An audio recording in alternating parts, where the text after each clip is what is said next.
Bienvenue à tous. Ils ont des talents et les mettent au service de la société, que ce soit dans l'économie traditionnelle, les activités technologiques innovantes, la protection de l'environnement ou encore dans l'économie sociale et solidaire. C'est cet esprit d'entreprise qui est célébré dans de nombreux pays du monde à travers au cours de cette semaine dite de l'entrepreneuriat. Un nom pour nous en parler. Pascal Edo Agbové, vous êtes consultant en entrepreneuriat, expert en gouvernance et développement, directeur exécutif de l'ONG IJD, Initiative des jeunes pour le développement. Merci d'avoir répondu à notre invitation. Merci beaucoup, c'est moi qui vous remercie. Monsieur Agbové, la célébration de la Semaine mondiale de l'entrepreneuriat en 2020 a-t-elle la même résonance que celle observée précédemment? Pas du tout, compte tenu du contexte spécifique lié à la COVID-19. Cette semaine est célébrée avec des activités plus orientées vers la technologie, puisqu'il est difficile de rassembler les différents acteurs qui sont concernés par l'événement. Donc, au niveau mondial, il y a eu une plateforme au niveau international, en fait, une plateforme qui est mise en place pour permettre à tous les citoyens du monde de suivre ce qui se passe dans le cadre de cette semaine mondiale, au Togo spécialement. Certaines de nos activités ne seront pas organisées compte tenu de leur nature, qui nécessite à ce que les gens se retrouvent. Donc, disons que cette semaine est spéciale. Alors, depuis plus de 10 ans que cette semaine mondiale de l'entrepreneuriat est célébrée, qu'est-ce qui a concrètement changé? Oui, beaucoup de choses ont changé. Vous savez que c'est à partir de cet événement, à travers le leadership du réseau mondial de l'entrepreneuriat, qu'aujourd'hui, dans un nombre de pays, des gens ont compris, même les décideurs ont compris qu'on ne peut pas vraiment faire le développement sans le secteur privé. C'est vrai que les pays dits développés ont vite compris cela. Mais la plupart de nos États se contentaient, attendaient trop de l'extérieur. C'est-à-dire qu'on comptait plus sur l'aide extérieure pour faire le développement. Or, nous sommes dans un contexte aujourd'hui où aucun pays n'est épargné par des crises récurrentes que nous constatons. Donc, nous devons être conscients que si nous attendons toujours des subventions de l'extérieur, nous serons en retard parce que ces pays qui nous donnent qui nous font des aides aussi ont des difficultés. Donc, il est important que les gens comprennent que l'entrepreneuriat d'abord c'est pour l'entrepreneuriat conçu le socle de développement. Depuis quelques années, nos États ont mis en place des programmes pour encourager les jeunes à entreprendre. Mais la vision de nos dirigeants était plus orientée vers l'emploi. C'est-à-dire que on pense que si nous soutenir l'entrepreneuriat, c'est juste pour régler le problème de l'emploi des jeunes. Non, ce n'est pas évident. Ce n'est pas évident. Le problème de l'entrepreneuriat est d'abord lié à l'économie et au développement. C'est quand nous créons des entreprises que nous allons créer de la richesse, nous allons participer à la croissance économique. Et donc, ce sont les entreprises créées qui auront besoin de la main-d'œuvre et par conséquent offrent de l'emploi aux jeunes.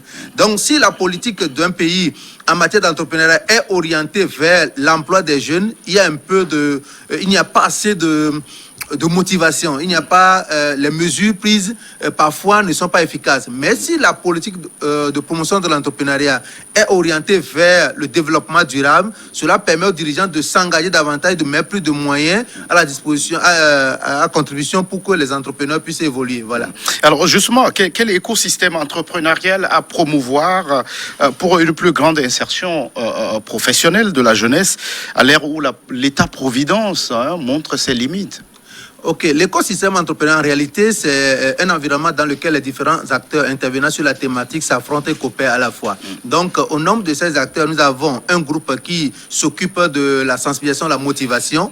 Il y a un autre groupe qui facilite la création d'entreprises à travers l'assistance technique et le financement. Il y a un autre groupe qui s'occupe également de l'accompagnement des entreprises déjà créées. Et il y a un autre groupe qui s'occupe également de la régulation de l'environnement dans lequel évoluent les entreprises, notamment les structures étatiques.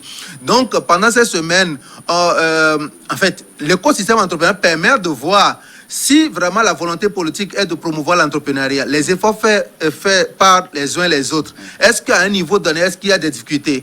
Par exemple, ceux qui motivent, ils peuvent motiver. D'autres peuvent accompagner les gens à créer des entreprises. D'autres peuvent les accompagner, mais si ceux qui régulent pas dans le secteur, qui votent des tests, qui, par exemple, qui contrôlent les entreprises, ne sont pas favorables ou bien leurs actions anéantissent les efforts des autres, on ne parviendra pas à de bons résultats. Donc, L'écosystème, c'est l'ensemble de ces acteurs-là qui se retrouvent pour voir qu'est-ce qui ne va pas. Donc, à ce jour, il faut noter quand même que avec la volonté politique, des lignes ont bougé. C'est-à-dire qu'au niveau de la régulation du secteur, il y a eu beaucoup de mesures prises par le gouvernement qui facilitent aujourd'hui la promotion des entreprises. Également, au niveau de la société, il y a eu assez de motivation. Il y a plusieurs acteurs qui sont engagés à soutenir cette sensibilisation et cette motivation de la jeunesse. Il y a des mesures qui sont prises pour faciliter l'accès au financement aux jeunes qui sont porteurs de projets d'entreprise. Donc, disons que la rencontre de ces acteurs autour des questions liées à l'entrepreneuriat chaque année permet quand même de susciter un déclic. Et donc, ce déclic aujourd'hui a permis de connaître une avancée en matière de promotion de l'initiative privée. Alors, vous êtes le point focal au Togo de ce réseau mondial de l'entrepreneuriat. Quel plaidoyer vous faites aujourd'hui eu égard aux défis qui restent encore à relever? Le défi d'abord, le défi va dans le sens de l'éducation. Parce qu'aujourd'hui, c'est la culture entrepreneuriale qui manque. Il n'est pas bon que les actions d'accompagnement des jeunes en matière de création d'entreprise soient plus orientées vers l'aval. Il faudrait que nous agissions plus en amont. Donc, en amont voudra dire naturellement que les jeunes très tôt devaient commencer par être préparés. Déjà, les cours d'entrepreneuriat devaient être enseignés déjà dès le cours primaire, collège, pour que les jeunes comprennent que, en fait, décider de devenir entrepreneur ou bien avoir les valeurs entrepreneuriales, ce n'est pas juste pour créer une entreprise ou bien juste pour régler le problème de l'emploi, mais c'est une façon de s'engager pour contribuer au développement de son pays. L'autre plaidoyer également, c'est de continuer par créer un environnement favorable à la promotion des entreprises. Aujourd'hui, des mesures prises par le gouvernement ont permis de faciliter la création d'entreprises, mais nombre d'entreprises créées ont des difficultés à exister, à évoluer. À survivre. À survivre. Parce que nous avons constaté que chaque année, il y a un nombre important d'entreprises qui sont créées. Donc, aujourd'hui, on constate que certaines entreprises n'arrivent pas à évoluer. Parce que tout le monde peut mettre au monde un enfant, mais ce n'est pas tout parent qui a la capacité de subvenir aux besoins de son enfant pour que l'enfant devienne quelqu'un. Donc, en réalité, tout le monde peut avoir une idée. Tout de suite, il a l'argent, il peut créer son entreprise.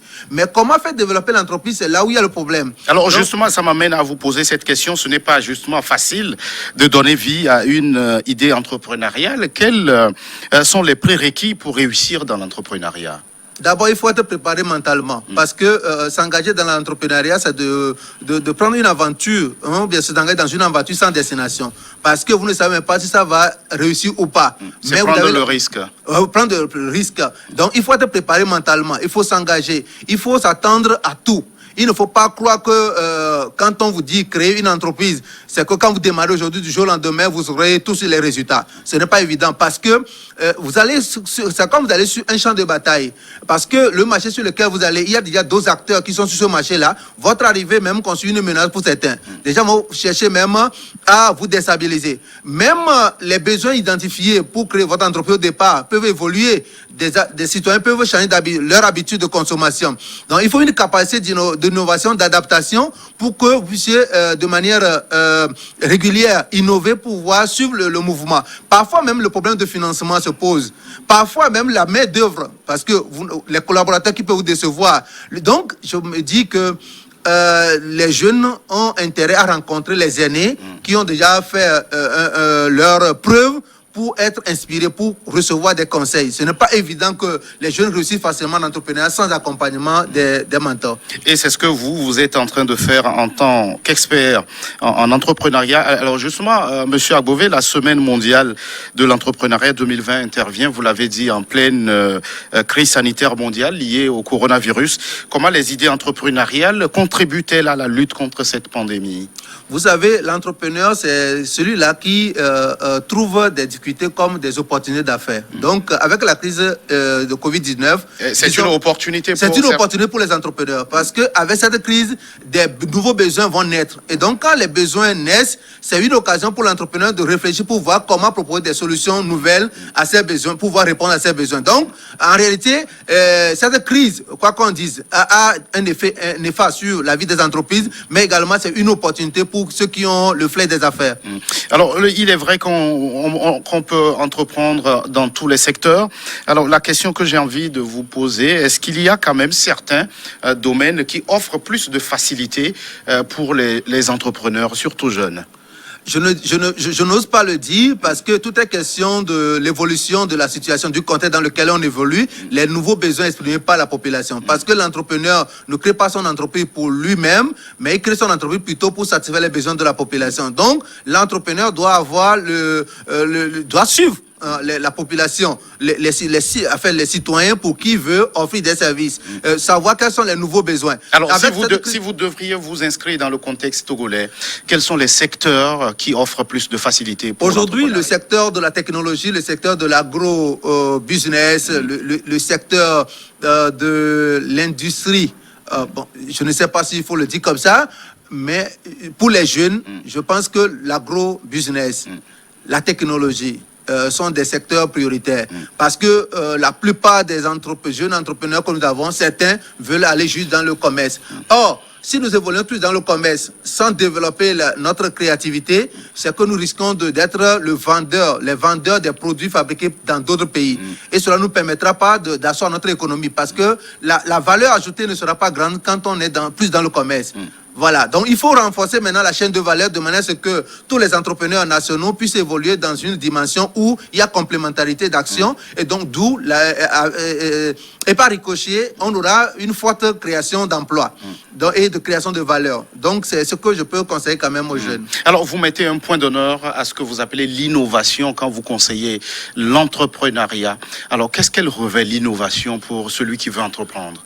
L'innovation, c'est de faire la différence entre ce qui se faisait et ce que vous voulez faire. C'est que on peut avoir un besoin, on peut avoir un produit qui satisfait un besoin existant, mais je peux décider d'apporter une nouvelle façon de satisfaire ce même besoin-là. Donc c'est ça, c'est l'innovation. J'apporte quelque chose de nouveau à ce qui se faisait.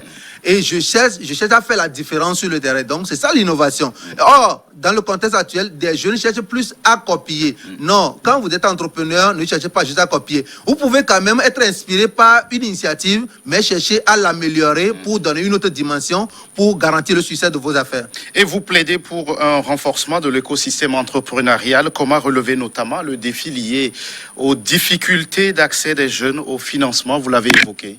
Oui, absolument, parce que comme je l'ai dit tantôt, l'écosystème entrepreneurial regroupe un certain nombre d'acteurs. Donc, si ces acteurs ne renforcent pas leur collaboration, je crois que les efforts des uns et des autres seront anéantis par le manque d'attention ou bien l'insuffisance liée au fonctionnement de certains acteurs à un niveau donné. Donc, sur toute la chaîne, nous devons travailler de manière cohérente pour enlever les obstacles, pour que la politique de l'État puisse permettre aux entreprises d'évoluer normalement et contribuer au développement du pays. Alors, sur la question précise de l'accès des jeunes au financement, c'est la croix et la bannière pour certains. Oui, aujourd'hui quand même, il faut noter que l'État fait un gros effort pour permettre aux jeunes d'avoir accès facile au financement, mais ce qui s'est passé, c'est que les nouveaux qui ont pris ces financements n'ont pas fait leur preuve. Du coup, les structures de financement sont réticentes à octroyer encore de financement. Donc, on a renforcé un peu maintenant les conditions. Donc, ce que je voudrais dire à la jeunesse, c'est qu'il n'est pas facile aussi d'avoir accès au financement. Mais c'est possible de l'avoir si on est conscient, on est responsable. Je voudrais faire un plaidoyer à l'endroit des parents. Aujourd'hui, les parents ne pensent pas suffisamment au financement des initiatives de leurs enfants.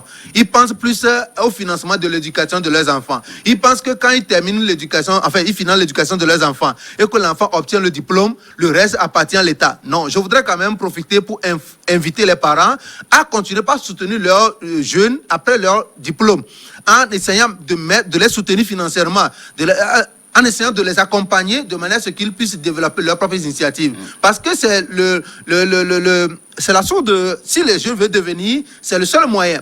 L'entrepreneuriat, ce n'est pas seulement pour devenir riche, pour avoir un emploi. Aujourd'hui, le jeune qui crée son emploi, crée son entreprise, aura son emploi garanti. Il sera plus riche, mais il va garantir de l'emploi à ses enfants. Parce que si vous êtes employé quelque part, vous n'êtes pas sûr qu'après vous, votre enfant sera toujours recruté au même poste. Or, quand vous démarrez une activité aujourd'hui, vous avez cette forte chance de laisser des sources de revenus, une source de revenus à vos enfants, et donc vos enfants ne vont plus souffrir. Donc voilà les dimensions sur lesquelles nous devons vraiment orienter nos réflexions pour mieux comprendre le concept de l'entrepreneuriat.